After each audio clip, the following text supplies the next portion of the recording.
Cowboys Football Club. How about them Cowboys? Yeah! Go Cowboys! This is Talkin Cowboys. Streaming live from the Dallas Cowboys World Headquarters at the Star in Frisco. Pollard streaks in. Touchdown. Parsons has sacked it. Prescott keeps it, and he bangs it in for the touchdown. And now your hosts, Isaiah Stanback, Nick Harris, John Machota, and Kyle Yeomans. It's a Thursday edition of Talkin Cowboys presented by Black Rifle Coffee Company, live from the Star in Frisco and the world headquarters of your Dallas Cowboys. Welcome into the SWBC studios. Like the big voice man said, Isaiah Stanback, John Machota, Nick Harris. I'm Kyle Yeomans. Gentlemen, how we doing here on this Thursday? Doing good. Can't complain. Yeah. Just 2 more days before we're out to Arizona. Going to see the Caleb Williams show on Saturday night and then see the Micah Parsons show on Sunday afternoon. Did you get an invite to that? I did not. I don't get invites, Kyle. Did you get one, John? I didn't, but I've thought about going to that. Oh, you should. should. But the line keeps going up to where I'm like, is this even going to be competitive? But hey, maybe. Yeah. Well, it's cool that you get to go see the second best quarterback in the Pac-12. Cool. Yeah. Or maybe even a third. Yeah, Ward- Shador's pretty good. Ward at Shador's been good. Ward at Washington State's been really good. Yeah, I mean, when you look at the best offense Yeah, in he's the been whole Pac-12 and, oh my God, the whole country. You're right. I mean, Washington look at State has Washington. been great. Yeah, they've been good. Washington who? Go Cougs. There you go. Man. Wow. That's rough. I've always been a Wazoo guy. Always been. Why would I you don't care know. about the Palouse? I don't know. I just like I like the logo. They got a cool logo. When I The think of colors are Washington nice. State, I think of those people because it's not one person. Yeah. It's the random guy or girl. You talking about the whoever. draft pick? No, that in the back of College game day for the Yep. longest time would yeah. always have With the like flag, a Washington old State crimson. flag. To the point where they Old did like crimson. a feature on it about how like it's mailed to whatever city it's going to be in so that it can always be up in the background of it because it's one of those things where I mean game day was not going to cover a Washington State game, but that flag was always in the background on the highest flagpole and behind every single set of every college game day that I watched in the 90s. I thought when you thought about Washington State, you thought about Ryan Leaf. That's what I thought you guys were going with. I'm serious. That's second behind the flag. Behind the I'm flag. not gonna lie, it really is. You gotta respect the loyalty. You got to. I don't understand why there's loyalty. I don't understand how that started. Have you even been to the Palouse? No. Yeah. No. I haven't. I mean, I've been to a lot of college football stadiums, and But you don't want to go to that one. it's not on No. my list. Not on the one. That But go University to. of Washington's on the list. You know I've why? been Yeah, there. that's a pretty cool I've been one. there. It Most is scenic cool. in the country every year. Just Pullman is one of the Tailgating. most difficult college towns to get to Yeah. because you have Yeah. to fly to Seattle. And They then make it drive, difficult like, because 4.5 nobody wants to hours. go there. What is the drive? Whenever I think it's like 4.5. It's 5 Whenever I would talk Whoa. whenever I would talk to recruits, whenever they took an official visit to Washington State, they'd be like, "Yeah, I was done before I even got there." And I was like, "Ugh, That's rough. Let's talk some news and notes around the Dallas Cowboys. Of course, they were back on the practice field yesterday, Nick, and some injury updates from Mike McCarthy. A couple guys that look like they're on their way back and trending in the right direction. Then Zach Martin was inactive yesterday, did not practice because of an ankle. It's that same ankle that he practiced with last week. But any cause? We'll start with Zach Martin just because that's the biggest name on the list. But any cause for concern on him missing practice on Wednesday? Yeah, I don't think so. I think they're just giving him a day off there. I would expect the same today and or a limited fashion. I don't see him missing Sunday as of right now. We've heard it from Mike McCarthy. We've heard it from Jerry Jones, and we heard it from Zach after the game on Sunday.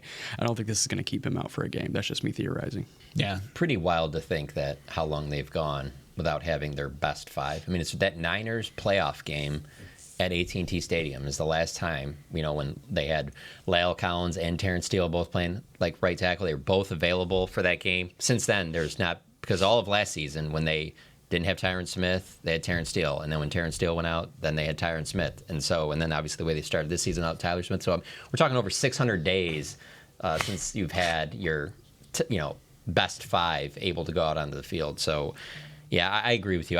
I'd be surprised if Zach missed this game. I think it was to give him some extra rest. And for Mike McCarthy, he always talks about how important that Saturday practice is. As long as he's in on that, I think all systems are go there, and they'll have that best five out there. Yeah, just bubble wrap him and get him to Sunday. Get him to Sunday. Make sure that he's good to go at 3:25. I mean, watching that game over, it does have it does remind me how much it must suck sometimes to play on the offensive line when you're just like, I'm blocking, I'm doing a great job, everything's going great, we're blowing this team out. Oh, somebody rolls up on the back, and you don't see it coming, you don't know where it's at, and then just like just the way he fell down multiple times and then just like fought to get back up, like, ugh. It's like the Mickey Spagnola. Ow! I imagine that's exactly what goes through Zach's head whenever he's blocking. Everything's going great. Yeah. This is so easy. I'm just going to drive this guy 10 yards in the backfield. Oh, got him. So Tyler Smith trending in the right direction, though. You expect him to go on Sunday? I think all 5 will be up front on Sunday. We're going to knock on this every single day. It's the offensive line wood plank. That's what this We is. should just get a wood plank and just put it in here. We should just a 2x4 just hanging right here. But yeah, I think all 5 will be up front on Sunday against Arizona for the first time ever. That's huge. And Mike McCarthy's talked about it. The cohesion on the offensive line, the consistency of the same group up front is imperative. And going off of what John just said, 600 plus days, 2 years since you have had that best 5. What does that do for a quarterback? What does that do for Dak Prescott knowing that you've got your best 5 up front? Just from a mentality standpoint. It gives you more confidence, obviously, that when you have your best guys out there. But I don't think in this particular offense that he's too bothered by it because he's not holding the ball a ton. I think Tony Pollard will probably be the happiest person on earth going into this game. He's the real benefactor. Absolutely. Yeah, I was about to piggyback off that and say the exact same thing. 2.9 yards per carry for Tony on Sunday. I think he will be the happiest man in the room when all 5 go up front. Yeah, especially if Zach's fully ready to go and you have Tyler Smith fully ready to go. That's some strength up front. Tyron Smith had one of the highest PFF grades in terms of run blocking in the most recent matchup. So, if he's healthy, he's still Tyron Smith, which is phenomenal to see. What about Donovan Wilson switching to the defensive side of the ball and Jaron Kearse, both on the injury report? Any concerns around what they're doing? Yeah, it sounds like Jaron Kearse is battling an illness. I don't think it's anything that would keep him out of a game at this point. And then Donovan Wilson slowly ramping him back up, getting him back into game routine, game speed. I don't think he'll have a large part in the game if he plays on Sunday. I don't think you need him right now. If it were me, I'd keep him out one more week and then let him roll against New England. But we'll see what happens as the week goes on. Yeah, I could see him maybe like with the Jordan Lewis situation where he's on kind of a little pitch count just to kind of get him back out there.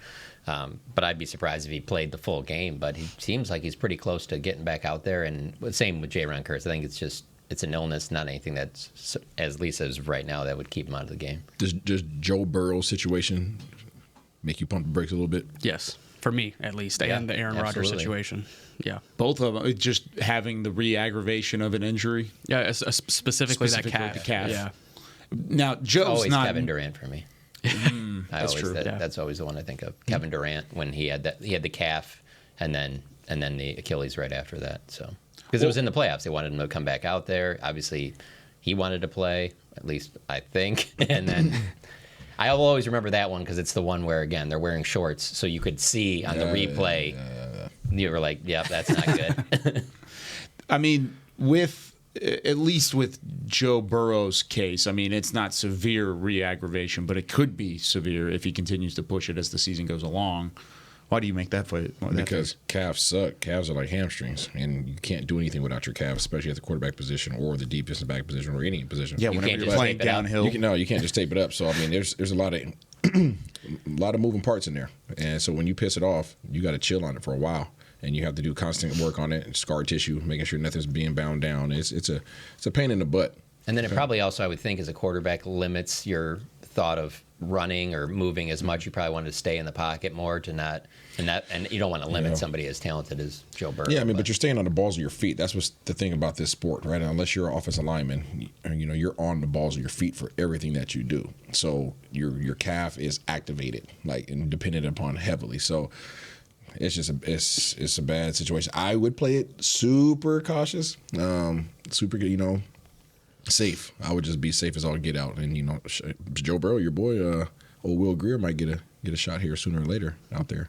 I will say, I do think that they've tried to be as safe as they can with Donovan up to this point too, because you think about when this happened, this is like right at the start of training camp. Mm-hmm. So I remember thinking at that time, like, oh, is this something where he's going to be back in like a couple of weeks? And we didn't see him again on the field until other than doing chords and things like that. So I think they are, to your point, trying to give as much time as possible for sure. It doesn't help that a lot of attention is being placed on calves in the NFL right now.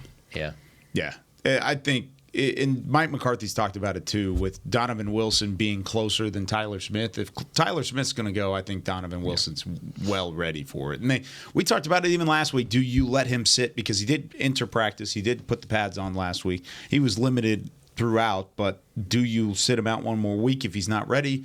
Of course, they did end up doing that. So I think, at least at this point, like you said, the way that they've handled it with caution from the very beginning, it looks like he's going to be good to go heading into Sunday. Now, there's plenty to talk about. Of course, today we're going to preview the Cowboys offense versus the Cardinals defense.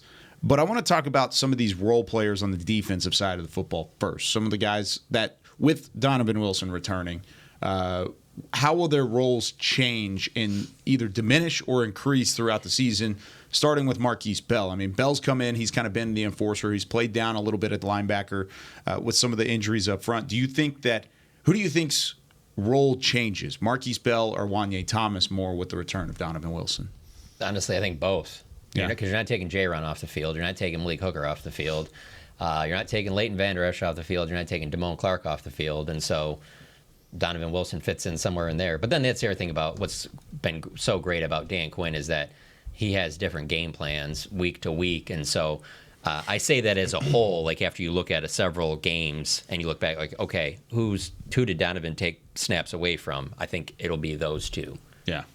I would lean Wanye, but I'm with John. It's both. Both of those guys have been able to kind of fill in for that role here in these first 2 weeks, and we saw them kind of toy with those roles during during preseason as well. So I think Wanye just a little bit more, just because I feel like he has more of that defensive backfield tendency right now, whereas Bell, they've been highlighting him in the second level. He's been working with the linebackers. It's been a little bit different. I think he's eventually going to carve a role there where he can rotate in more with the second level rather than Donovan in the backfield. So I lean Wanye, but both for sure. Touche. Now, what about on the second level with guys like Damone Clark and Leighton Vander Esch? I mean, those two guys are pretty much solid in terms of the roles that they're going to have. But do you have anybody on that second level that has to step up and continue to take a step forward now without having to rotate down Marquise Bell, with having Donovan Wilson now come in the fold? Who else do you need to step up at that second level at the linebacker spot? Nobody. Yeah, I don't see anything that's glaring right now. It would have been interesting, though, if Overshown stays healthy, because you can only play 11 players on the field, and he was trending in a direction where you were not going to want to take him off the field. So I think that would have played a little bit more into it. But there's just a lot of proven guys in this defense that I'm trying to keep them on the field as much as possible. I just think it's wild that you're running right now with two linebackers. I mean, that's kind of what you're running with. You're running with Leighton Vander Esch and Damone Clark, and that's kind of why I asked the question. Is there's nobody else there. I mean, the only other linebacker on the entire roster is Devin Harper, and Devin Harper has been special teams almost. I mean, I feel they look at Bell isolated that way, though. I mean, just watching some of those drills in practice and that, he's down there with the linebackers. I think because of the Overshown injury, that's the way they view him now. That's just it still is wild, like you said. It's just a the way you fit it through. It's a very non-traditional defense. What would you call it? Is it? I mean, is it a true? It's like a 4-2, pretty much. It's a 4-2. Yeah, 4-2 big nickel. I mean, it's like a base big nickel now, though. Yeah, like that's not a rotating in sort of deal. It is interesting though with football how it trickles up. Like, it doesn't trickle down. It's like it starts at, high school, college level, and then that stuff becomes such a norm that it's like, well, yeah, if we're going to do this and be successful in the pros, this is what these guys are doing. We have to adapt to some of this. And the game has obviously changed with all the receivers, everyone spread out like that. So that's why it feeds into that. It's also why, unfortunately, the salaries for running backs have gone down. So yeah. And it'll turn around. It'll always flip. It's got ebbs and flows back and forth. Running back may not. But I'll say this. If an injury happens to either Leighton Vander Esch or Damone Clark at any point during the season, especially if it's like during the first quarter of a really big game, we're going to see that depth get really tested. Like Marquise Bell would have to step up in a huge way. And I think he would be the guy to fill in for either spot over Devin Harper or Wanye Thomas. Just in my opinion, his athleticism, I don't feel like you could keep that off the field in that situation. It'd be tough, though. It'd be really tough. You talked about the bubble guts on the offensive side of the ball. That's a little bubble gut. Now, right now, it hasn't had to come into fruition because your defensive line's been so good. Yeah. Your secondary's been so good. But if it comes to the point where one of those two guys does go down and he's not available for a significant amount of time, then it's, I don't know. Like, what does that defense even look like? Yeah, I mean, you got guys. I mean, the second level, you just can't be physically, I don't know what's the best way of saying this. When your defensive front is playing like they're playing, it's not a problem. It's really not that much of an issue. Now, if your defensive front is not getting penetration or they're not demanding double teams or they're allowing guys up to the second level, now all of a sudden you need some size right there because you don't want to get just ran over. Right? You don't want to get juggernauted. So right now it's not a problem, and even if there was an injury at that second level, if the defensive line continues to play like they're playing, I still don't foresee it being a problem. Now, if you come out against a team that is running the crap out the ball, which I don't necessarily see one team that we're going to face right now that is doing that, then you would have some things that you have to worry about. Let me pose this question. Let's say an injury does happen in the second level. They have a week to practice on it. They can flush it out and make it look good. Do you put Micah Parsons back in the second level? Glad you asked it. That literally was what I was thinking about. I was about to say, I know no one's asking this, but if anyone out there is thinking, I still don't want Micah Parsons playing linebacker. It crossed my mind for like 0.2 seconds, and it canceled out. Like, no. With as elite as this pass rush group is, you still want him involved there. Absolutely. Yeah. I personally don't think Micah Parsons is that effective at linebacker.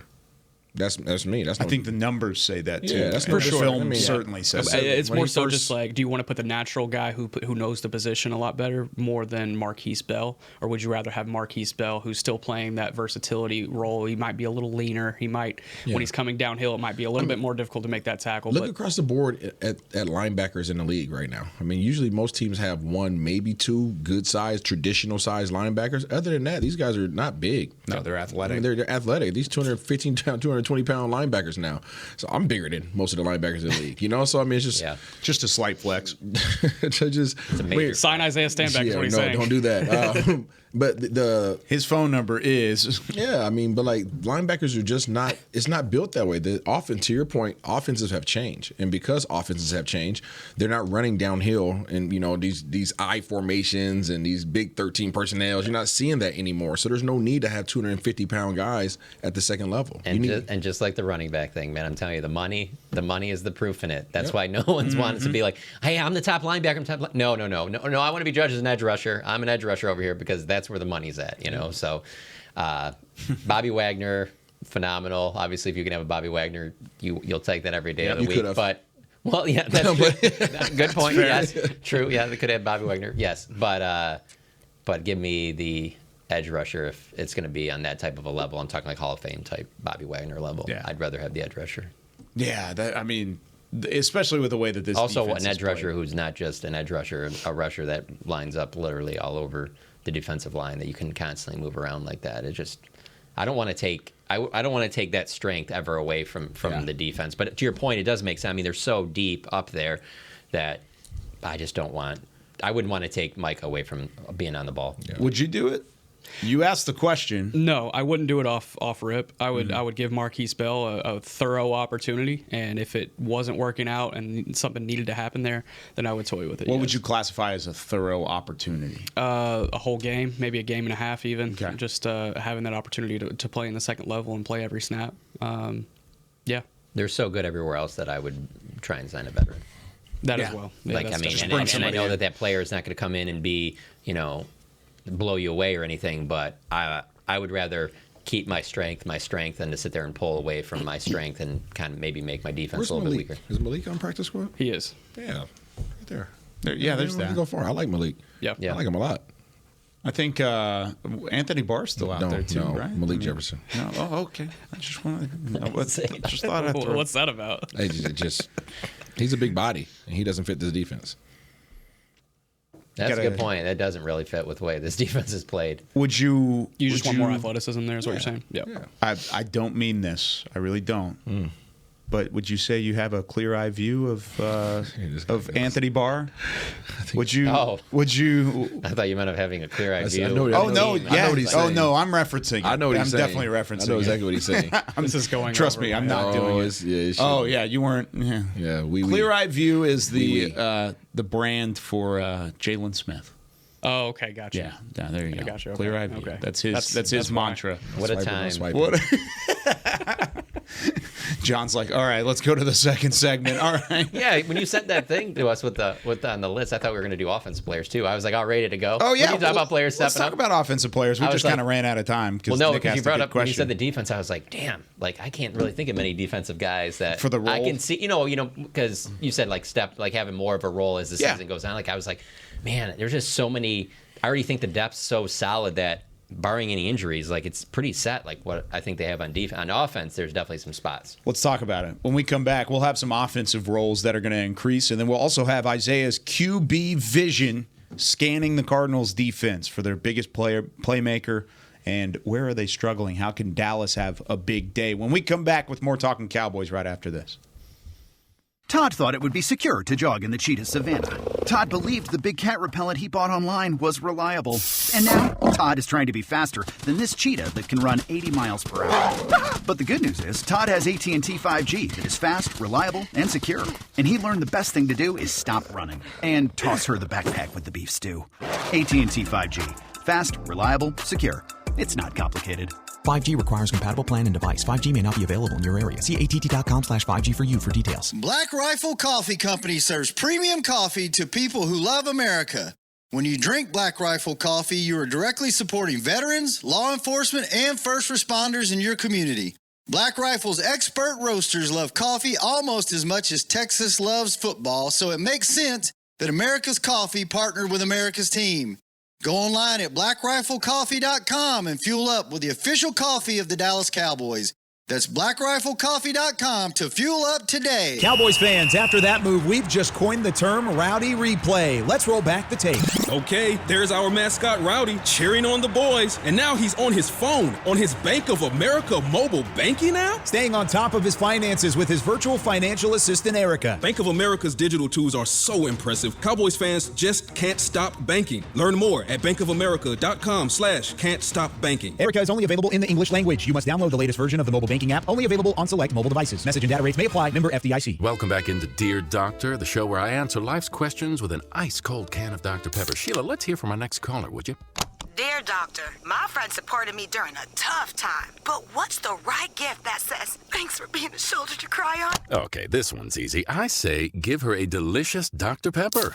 Nothing says, thanks, girl, better than a one-of-a-kind soda. Yes, any Dr. Pepper flavor will do. Now, just a reminder that I don't need to be a real doctor to know that Dr. Pepper is the one you deserve.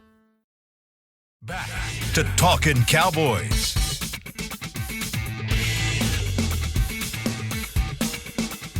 Back here on Talking Cowboys, presented by Black Rifle Coffee Company, the official coffee of the Dallas Cowboys. This segment is brought to you by Invisalign, the official smile of the Dallas Cowboys. Back here at the Star in Frisco with Nick, John, Isaiah, Chris in the back. I'm Kyle Yeomans. Now, John, you alluded to it. Which role player will increase throughout the year? Which role will increase for some players throughout the year on the offensive side? I threw out the defensive question in the first segment, mostly to point out the lack of linebacker depth, and then also to point out the fact that it's pretty set in stone across the board.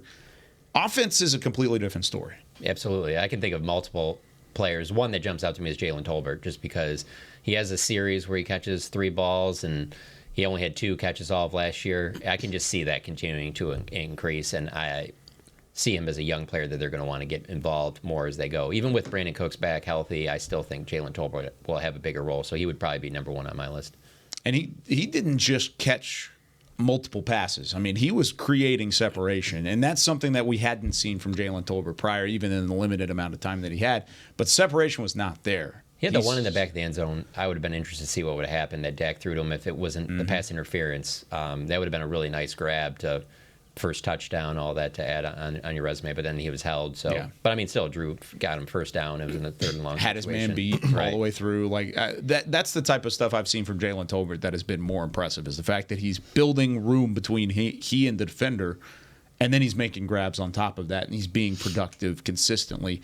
I think right now, I mean, of course, the numbers say he's the number 3 wide receiver, but he's pushing Michael Gallup for that role just because he's been more productive to this point. Yeah, I agree. I would extend as far as guys that will probably see an increased role. I would extend that to every receiver not named CeeDee Lamb, whether that be Brandon Cooks, Michael Gallup, Jalen Tolbert. I think all 3 of those guys coming into the season, we expected a little bit more through the first 2 weeks. And granted, things have gone great and it's been sunshine and rainbows. But at the end of the day, you want to see Brandon Cooks have that random 100-yard game, which I think I'll get into that a little bit later. Michael Gallup, you would like to see him get active in that short to intermediate game. We haven't quite seen that from him in the last couple of years. And even when he had his big season, most of his stuff was downfield. We've talked about it a little bit this week as well. So I would like to see all 3 of those guys kind of pick up an increased role. And I'd also like to see Rico Dowdle get more involved in the receiving game specifically, just because I think there's a lot of potential there. We've seen a couple of times through these first couple of weeks, it'll be a 3rd and 5, 3rd and medium type situation. Dak will dump it off to Rico Dowdle in the flat, and he's got green grass in front of him, and he can make a play. And he's done that. So I'd like to see that a little bit more too. What you think about the wide receivers? I think everybody who's playing receiver on this team, to your point, is going to get the rock. It's just that style of offense, and they're going to make sure that everybody gets the ball spread around. Do you think it'll get all the way to Jalen Brooks too, though? Yeah, Brooks was involved last week. Yeah, I mean, but getting a game Targets. where let's say he catches 3 or 4 passes. Do you think it'll ever get to that level? I don't think that this offense is structured to get one person the ball aside from CD. Yeah. Right. Or obviously Cooks when he's in there. This is literally come up to the line of scrimmage. These are the routes we have on this side. These are the routes we have on this side. Based upon the coverage, this is where we're going with the ball. So whoever is on the field at that point in time is going to get the rock, and that's why this offense can be so dangerous, because you can't key in on 1 or 2 particular guys. Everybody's going to get the ball, and that's why it's difficult on West Coast offenses to really hone in on somebody. It doesn't matter. It doesn't matter if Jalen Brooks is out there. It doesn't matter if Jalen Tolbert's out there. It doesn't matter if you put Jalen Brooks, Turpin, and who did I just put? Jalen Brooks, Tolbert, and Gallup and Turpin out there. Somebody's getting a rock, and somebody's gonna be able to do something with it. That's the awesome part about this. But I believe that one person, my vote would be Hendershot. I think Hendog has to get going, and I think that he will get more opportunities. I think he is a mismatch nightmare for people. I think the biggest thing for him is just confidence. So he'll get his opportunities. You saw them start to try to sprinkle some things in there for him last week. It's just there's a lot of talent on both sides of this ball. Offensively, you're just starting to see the beginning of it. You think better chance for Hendershot than Schoonmaker to have a larger role as the season goes on? Different. Yeah. Different. Schoonmaker's huge. He's just a large human. That he's a traditional tight end. He is about as traditional as they get. He is wit, right? He is a wit tight end. Hendershot is your version of Darren Waller. He's your version of it. I'm not saying he's Darren Waller, but he's the closest thing that you have to Darren Waller at the tight end position on this roster. So no, I think Isaiah just said that they have Jason Witten. That's what I've heard. They have Jason Witten and Darren Waller. Definitely didn't. That'd be a hell of a That's matchup. impressive. What do you think Jake Ferguson is? You think he's like a Tony Gonzalez? Fergie's a combo. He's a combo. Wait till you hear John Stevens comparison. But you truly have 3 tight ends in that room that are still trying to figure themselves out. They honestly haven't figured themselves out. And once they have any kind of confidence, any of those guys can really skyrocket. But I do believe that they all fulfill different roles. And that's the challenge of having a young room like that. Jake Ferguson being the oldest guy in that room at 24? It maybe just turned 25. Mm-hmm. That's the challenge of that. But I think that's a challenge that this offense is built for. That it's everything getting out quick, and the tight ends are a big part of that. They're going to figure out their role really quick, and I think it's already happening. Are you surprised that, one, Schoonmaker and Ferguson had a touchdown grab before Peyton Hendershot? Because the majority of the time we were in Oxnard, red zone work, it was Peyton Hendershot's show. He dropped his touchdown. That's true in week 1? Yeah? Dropped it. Can't drop touchdowns. They don't just come your way like that. Are you surprised that the tight ends are the only ones that have a touchdown to this point? There has not been a wide receiver touchdown yet. No. Man, it doesn't matter. From my perspective, it doesn't matter. As long as you get the touchdown, it doesn't matter who gets it. I think most Cowboys fans would agree. Yeah, you're going to see it spread all over the place. I know people fantasy. Oh yeah, I know people are fantasies. They're like, "Oh, get it to CD. Oh, get it to B Cooks." You just don't know. And the fact that you just don't know plays to your advantage so well. The fact that you're plus 60, it doesn't matter, but I am surprised. Like, if you had told me before the season, there won't be a receiver touchdown until Arizona in week 3, I would be like, well, what happened? Well, okay? Factoring the weather week 1 and how good For the sure. Jets defense is week 2, I guess I'm not stunned. Get through this week 3 without a wide receiver having a touchdown. I'll be surprised then. Especially this week. Because I think there's ways that this Cowboys offense can put up some big numbers And against there's the a key Cardinals. piece missing on the back end of that Cardinals defense. Yeah. A little bit. So, Washington guy. Where did he go? So whenever you're missing a Washington guy, you're probably going to be hurting a little bit. Just saying. Now, Isaiah, I'll let you make the decision here. Do you want to take a break and then do your scouting report, or do you want to go straight into it right now? Your call, man. Roll the dice. I want you to go deep into it. So let's go to break. When we come back, we'll do QB vision, and Isaiah will. I'm not going to do it. All right, we'll be right back after this on Talking Cowboys.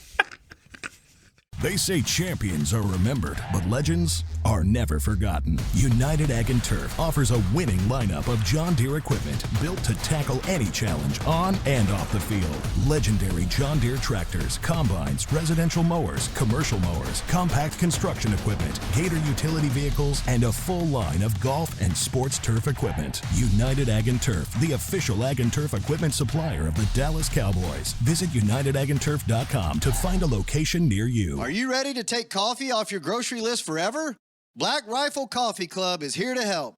As a coffee club member, you'll get your favorite coffees roasted, packaged, and shipped to your door free of charge on your preferred schedule. Set it, forget it, and never run low on coffee again. Members also get exclusive deals on coffee, products, and discounts from partner brands. Ease your mind and let Black Rifle worry about your coffee supply. Go to blackriflecoffee.com to join the coffee club today. It's the official men's skincare brand of the Dallas Cowboys, Jack Black. And right now, Cowboys fans can get 15% off their $75 order. Plus, because every deal needs a playmaker, your order will include a free 5-piece skincare set and free shipping. The Jack Black Playmaker is 4 of Jack's favorites and a full-sized intense therapy lip balm. Make a play for the Playmaker at getjackblack.com/Cowboys with the code CowboysVIP. That's getjackblack.com/Cowboys with the code CowboysVIP. Todd thought it would be secure to jog in the cheetah savanna. Todd believed the big cat repellent he bought online was reliable. And now, Todd is trying to be faster than this cheetah that can run 80 miles per hour. But the good news is, Todd has AT&T 5G that is fast, reliable, and secure. And he learned the best thing to do is stop running and toss her the backpack with the beef stew. AT&T 5G. Fast, reliable, secure. It's not complicated.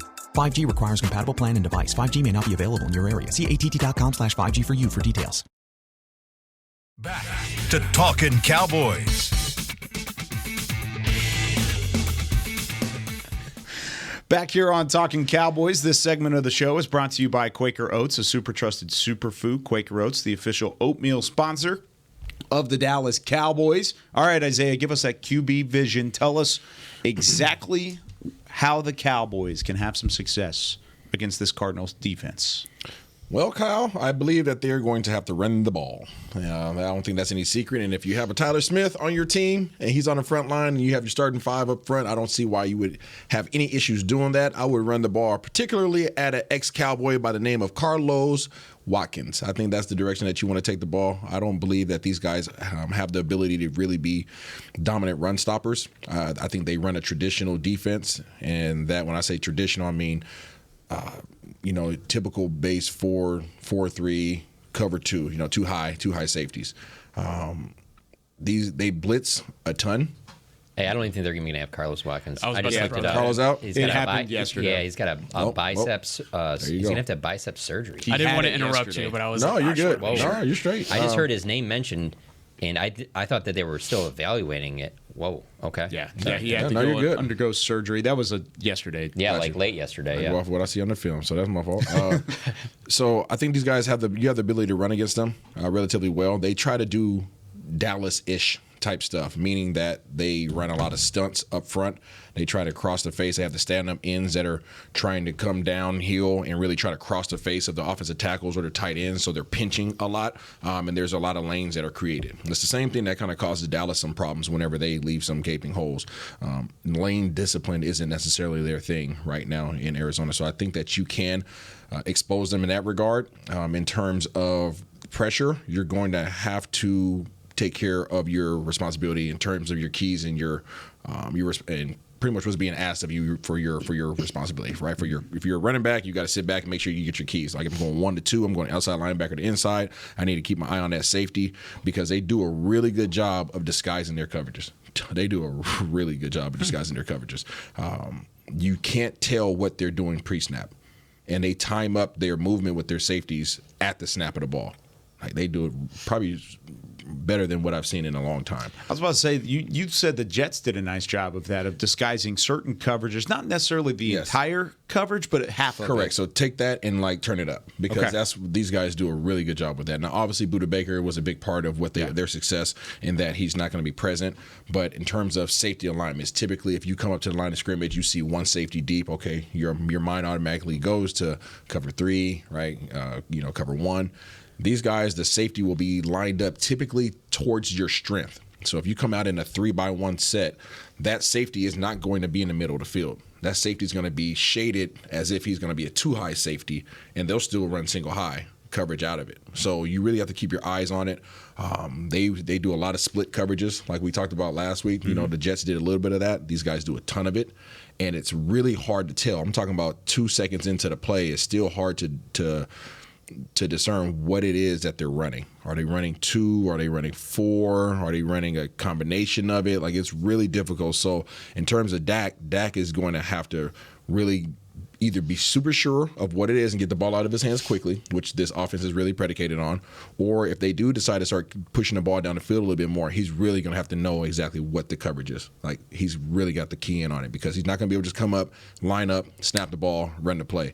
He's got to take a look at it, pre-snap, and then get confirmation or reassess what the defense is presenting after the ball is snapped, because these safeties make it really difficult, whether they're coming down in the box or whether, sometimes they'll have a safety lined up way over your 3-man set. They'll bring a safety in the box, and then this safety will over here, he'll play a cover 2, which is weird, right? Mm-hmm. He'll play a 2 on this side, and then they'll play a 4 or a man on this side. It's really funky, some of the stuff that they're doing, and I'm surprised that they don't have more turnovers than they do. Do you think this is why New York it took them a while to get going? Yes, I really do. Okay. Yeah, they cause a lot of problems, and they because they blitz so much. Where's my stat sheet at? What did they find eventually, do you think? Waller. That's nice. It's nice to have. Yeah, so they leave some gaps. So when they decide to bring pressure, I think they pressure, like the 8th most in the league or something crazy like that. Where is it at? Yeah, but they pressure a ton. So they have a blitz rate of 34%. So they're the 8th in the league. We're 27th in the league. So they're bringing pressure, and when they do it, they're usually doing zone blitz. So they're dropping guys out. When do they drop those guys out? Your tight ends have a chance to eat because there's a lot of gaps right in those little seams, right? They leave those voids. So guys, if they're not getting to their mark, you can get the ball out quickly. The pressure never gets to you. But that's not to say that they can't get to you, because they are right behind Dallas in sacks. Right behind Dallas in sacks. So these guys can get after you. What's the dude's name? He's just a hustle man. He's not even a starter. 45, Dennis Gardeck. That dude has a ton of sacks. He has 3 sacks. I think he has the same amount of sacks as Micah. So he's just one of those try-hard guys. And Osa. Don't discount Osa. Come on, most people are thinking about Micah. So I know. I'm just so he can get after you. He can definitely get after you. These guys are high effort. Like I said, I think they're a wannabe Cowboys defense. That's probably the best way to say it. So you see anything that looks anything like Philadelphia, just because Jonathan Gannon, was the DC over there in Philly the last couple of years? I'm just thinking that he's going to probably be pretty familiar with Dak and game planning for Dak. And you see the effort. Yeah. You definitely see the effort. I mean, the relentlessness of these guys, they're getting after it now. Yeah. They're balls to the wall. They're not stopping until the whistle is blown, right? And that's the reason why their non-starter has the most sacks on the team. But you also see the blitz rate is up, right? So you see some of that carryover. I don't think that they have the personnel yet to be as effective as a Philly, obviously, but you're seeing a lot of the confusion that they cause. Philly caused Dak a lot of issues in terms of disguising coverages. We've seen that a lot over the last year or two. And that's when he had his turnovers. You see that same strategy come over to Arizona. He just doesn't have the personnel yet. Yeah. But he has some young guys. There's a cornerback that I really like. I suck with names, Kyle. Kytrell yes, Clark? There you go. 13? Kytrell Clark, 13. I like him a lot. That boy's footwork is nasty. I don't know how he's able to get in and out of breaks. He's a 6th-round pick, too. His footwork. Good player. I've seen some double moves. I've seen some really good cuts, and this dude gets himself in positions and gets out of them. And it's almost like there was a glitch on the film. I had to go back like, there's a glitch? I'm looking at his footwork like, how did that? I don't know how he did that, but he's able to get in and out of it, right? And they're aggressive. Their safety 36, Andre Shasheri. Yeah. He's from Philly, right? From Philly. That boy hits. There are a couple guys from Philly on this defense. You have to bring your guys over. Yeah, White was on there. My page started reloading. But, I think for the most part, there you go. So, you got Andre Shasheri, Kayvon Wallace. And Shasheri's going to try to separate you from the ball. Yep. He's literally trying to, punch a hole in your chest when he hits you. I really like some of the guys that they picked up in the draft, too, recently. I mean, Dante Stills was a 6th-round pick out of West Virginia that was kind of late in the draft, and they made him work. Lecky Fotu was fun. He was a 4th-round pick in 2020. Zaven Collins in 2021 out of Tulsa. I mean, they've got some guys, but they're young and they're inexperienced. Yeah, they have a lot of young talent. And like I said, just going back to kind of summarize it, I think the best way to go at these guys is run the ball. Number one, run it effectively. If you can do that, then you can get them blitzing. And once you get them blitzing, now you can have some nice little easy outs, which is why I bring up Ferguson. That's why I bring up the tight end room, because I think they can have a really big day in this particular game. But also, a lot of their coverages are they're down there now. I mean, they're playing off. They're playing untraditional looking coverages, which at times, because of what they're being asked to do, there's a lot of guys that are just left wide open. So I think their defense can be so complicated, and their guys are so young that they haven't been in the system long enough to understand, hey, I'm passing this off to you. When I'm in this position, this is your responsibility now, right? We're interchanging our what it says on paper that we're supposed to do. So there's a lot of times where you can catch them slipping, but you're going to get 100% effort out of these guys, and you're going to get a lot of disguise. So a lot of pressure on Dak this week, and you can't sit back. Obviously, we're not holding the ball anyways, but you can't sit back and hold the ball on these guys because their effort alone will get back to you. I'm just looking at the guys that made plays for them the last time the Cowboys played, when they played them at the end of 2021, and they won that 25-22 game. That was an 11-win Cardinals team. Isaiah Simmons, Budda Baker, Chandler Jones. They're just, to your point, it's just not the same. No, it's not the same. And which is why I think they're playing a lot of zone. Yeah. They're playing the time. I mean, these guys are, where are they at? They play zone almost 80% of the time. Yeah. The Dennis Gardeck had a good game in that one, though, too, that you mentioned. And looking at what they've put on film the last couple of weeks, there is a specific Cowboys player that kept popping in my mind as an opportunity to have a big game. I'm curious if we have the same one. Who would be yours? For me, it's going to be Fergie.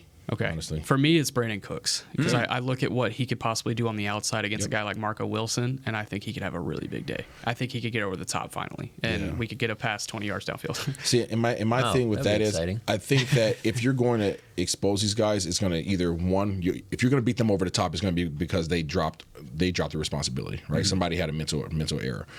They don't want you over the top. I think that's likely. Right? Yeah. So there's definitely a chance of that, right? But we just talked about the youth, right? Yeah, but the probability of it, yeah, right? They're going to play play safer than they are going to be more aggressive on the back end. Okay, because they play 80% zone. You have to just find the hole. Just find the hole in the zone. Number one, identify what zone they're playing, because they don't play just two. They don't just play three. It's two over here and a combination of a three over here. It's really funky. I don't know how they're figuring that out, but they are playing some very untraditional defenses. So you have to identify it, A, and B, make sure that you put the ball where it's supposed to go based upon what that coverage is on that side. Because if you sit back and you sit on your back leg and you wait for him to cross one zone and go to the next, well, he might be going into a completely different defense depending on where you're hitting him at in the route. So you think it's more unlikely that there's downfield action than what we could see against, I don't know, New England, or I know you haven't scouted New England. Yeah, for sure. No. I think the hole is in the middle. Okay. I mean, it's just right there, right? You talk about the middle portion of the field. That's where it's going to be at. My only fear is that Dak.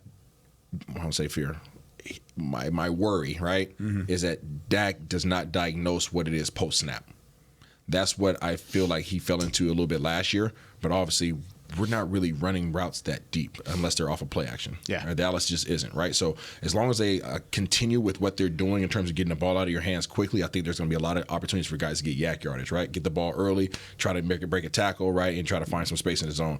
But if they're asking Dak to hold the ball a little bit longer than we've seen over these first few weeks, then he's going to have to do a really good job of diagnosing what it is, because guys are going to be at the line of scrimmage and they're going to be dropping out, right? The zone defenses, right? Sometimes they'll pressure because they pressure a lot. Sometimes they're going to be dropping out. And if you think that you have a slant route open because the corner's sitting outside leverage and you see a linebacker walked up and a safety walked up, you're like, okay, I'm just going to throw the slant right here. Somebody will drop out from the opposite side into that zone that you thought was vacant, and you get picked off. And we've seen that before from Dak. So I'm just hoping that he sees everything post-snap. Just get that confirmation of a post-snap read as well.